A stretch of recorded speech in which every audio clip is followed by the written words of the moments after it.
Hey guys, it's Joy Martinez, and I wanted to share my story with you and really how I got to be where I am today. So, my journey starts back in 2008 after I had a major foot surgery on my Achilles tendon. And I was recouping and taking the pain meds they gave me after my nerve block wore off, so it wasn't so painful. And I actually was taking less than the minimum dosage.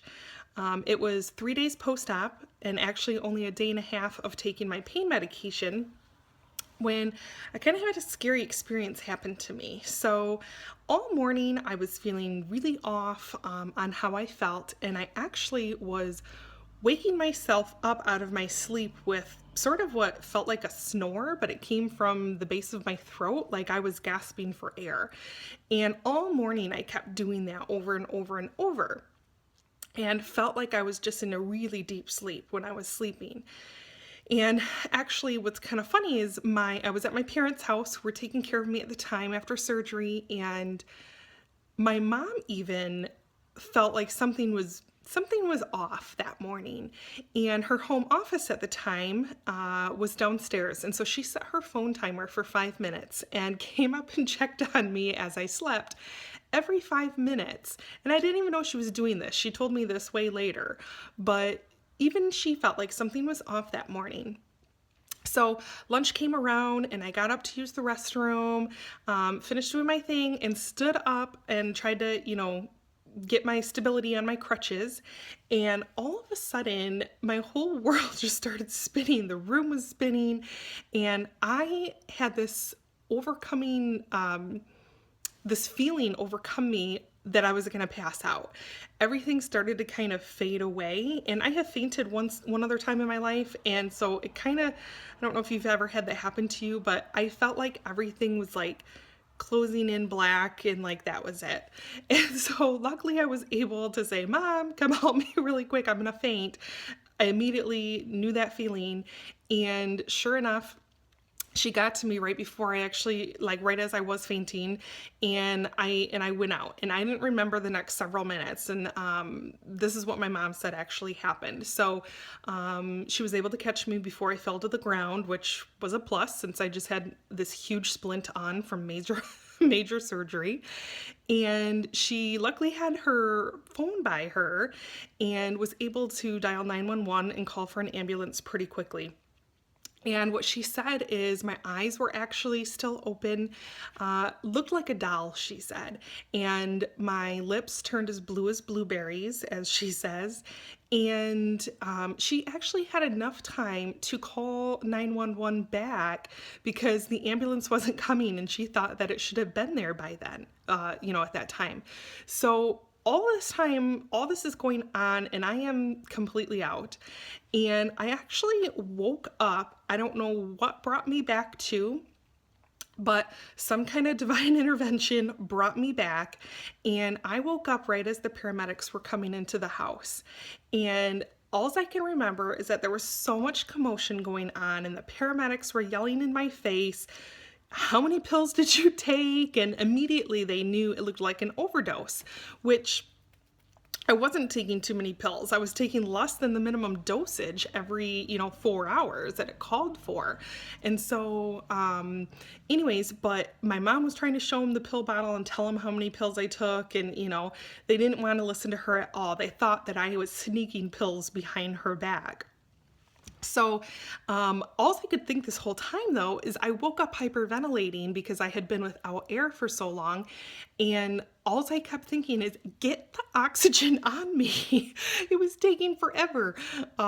It was probably a few seconds, but it felt like forever when you're hyperventilating. So, long story short, I went to the hospital. I did end up having an accidental overdose. So, my body was not metabolizing any of the medicine. So, every dose I took was just building and building and building in my body. Still to this day, I have no idea why that happened, and avoid that kind of medication at all costs. But what really made me learn from this experience, the scariest experience I've probably had my whole life, is that really how precious life is and really changed my perspective. And I was working at the time in a job that I was not satisfied in. And on top of not being satisfied, it was also ended up being one of the most toxic work environments you could probably possibly work in. And 2 months after my surgery, I started my MBA program. And a year into my program, I took a management course where I had to read a whole bunch of books in a short period of time. And I chose to read Now Discover Your Strengths. And this book literally changed my life. And the reason I say that is because it's all about strengths-based development and learning how people work in their strengths and live their life using their strengths, how that can change not only their happiness in work, but their happiness in life, their happiness with their relationships, with their friends, their spouses, their children. The whole concept just like wowed me and I was obsessed with it. And I just started trying to learn everything I could about the subject. But on top of that class, I also took a class in organizational behavior and learned all sorts of things about corporate culture, employee engagement, and how working in your strengths could really help you love what you're doing because you're doing things that you're naturally really good at.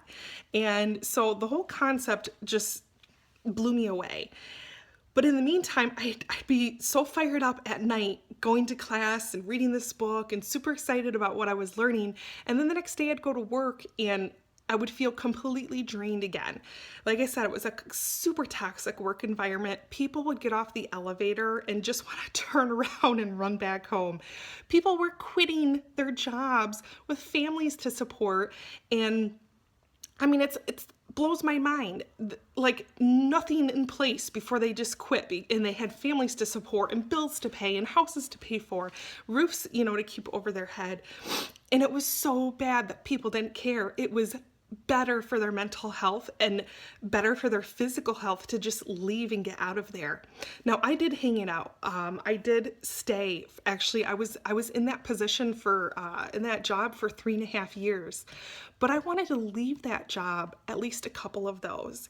And it wasn't until I really honed in on really trying to work in my strengths, recognize what they are, and leverage them to build my personal brand online that I finally was able to escape that terrible work situation. And so I did really brand myself and start to put myself out there on LinkedIn and really, really was looking for a position where I could utilize my strengths that I learned about in this book. And I found another job, and actually from that job forward, I have never had to look for another job. I have been recruited for every other corporate position that I've held since then. And I believe it's because I really knew how to work in my strengths, to play up my strengths, and use that to build my personal brand online. And it's from that people have just come to me asking, hey, we want you to work for us. And so from there, I knew, hey, I think I'm onto something. And I really just wanted to see other people work in their strengths. And I was constantly telling people, have you taken the StrengthsFinder assessment yet? You need to get on that. You need to find out what your top 5 strengths are. So I'd constantly be talking about it. And from there, the concept of my company, StrengthsDNA, was born. StrengthsDNA was born. I really wanted to be able to help other people work in their strengths, really find out what they're naturally talented in, and invest time and energy to develop that for business success and to find true joy in what they're doing on a daily basis, not just in their work, but in life. Because I also feel like if you are happy at what you're doing with your work, it totally goes over into your life. But the strengths don't just have to relate to your work. So I have a huge passion for entrepreneurs, and that's why I work with entrepreneurs. Now, I work with a lot of different people and still have people come to me, to teach them LinkedIn and tips like that. But My point is I am so passionate about strengths-based development and using that to build your personal brand, the foundation of what your business is built on, being authentic, being who you are, being everything that you were made to be. And this is why I created StrengthsDNA. This is why I do what I do. And this is why I am so excited to work with other people like you and to connect with other entrepreneurs like you. I'm constantly inspired and motivated by people every day. So that's a little bit about my story, where I have come from, the struggles that I've been in, and have overcome the challenges that I've faced, and why I really created my business and love to wake up and do what I do every day. So I hope this has inspired you, and I would love to hear what your brand story is too. So if you haven't shared it with me yet, please do so, and we'll talk to you soon. Bye-bye.